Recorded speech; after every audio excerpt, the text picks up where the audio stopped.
నమస్తే, welcome to dot news.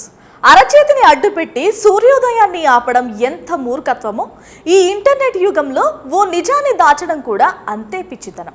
తిమ్మిని బమ్మిని చేయడంలో సిద్ధాస్తుడిగా పేరు గడించిన చంద్రబాబు గురువు రామోజీరావు వచ్చే ఎన్నికల్లో చంద్రబాబును సింహాసనం మీద కూర్చోబెట్టడానికి చేస్తున్న పనులు అన్నీ ఇన్ని కావు.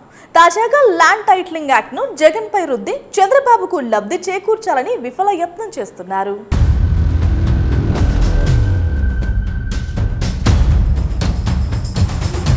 ల్యాండ్ టైటిలింగ్ యాక్ట్ మంచిది.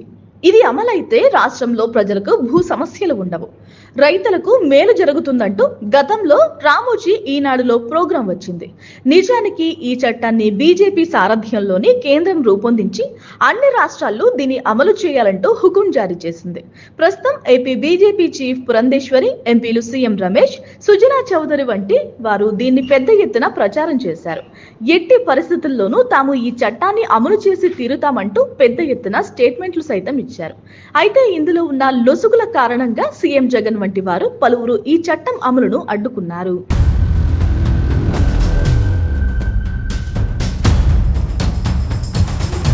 కాలం గిర్రున తిరిగింది.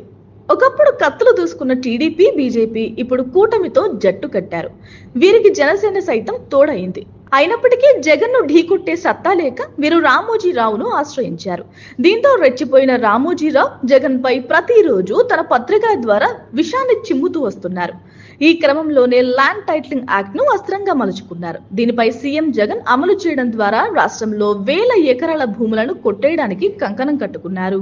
ఇందులో భాగంగానే దీనిపై పుంఖానుపుంఖాలుగా కథనాలను వండి వారుస్తూ జగన్ ను దోషిగా చేయడానికి విఫల ప్రయత్నాలు చేస్తున్నారు. కానీ ప్రజలు ఈ మాత్రం ప్రాపగండాను గట్టిగానే తిప్పికొడుతున్నారు. మేము నిన్ను నమ్మం బాబు అంటూ మొహం మీదే చీకొడుతున్నారు. దీంతో తన పాచిక పారలేదని అర్థం చేసుకున్న పచ్చనేతలు కొత్త దారులు వెతుక్కుంటున్నారు. Please subscribe dot news.